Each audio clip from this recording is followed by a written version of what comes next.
Hey guys, today I'm going to tell you how to get FPS meter and GPU status in Samsung A36 or the A56.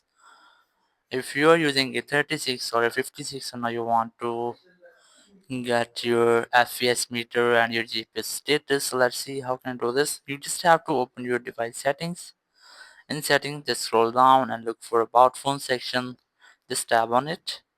And here just go for software information, tab on it, and here you will get build number. You must have to tab on it until you have enabled development settings. Just enable it. Here you can see development mode has been enabled.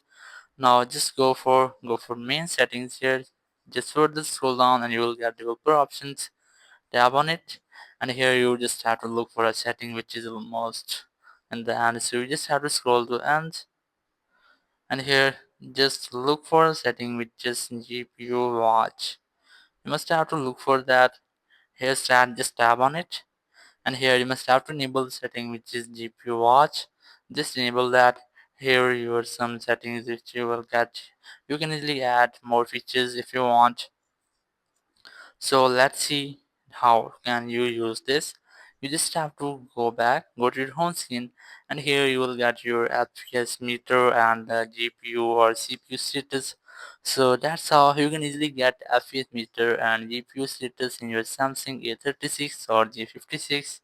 Thank you very much for watching the video. Until next video, bye bye.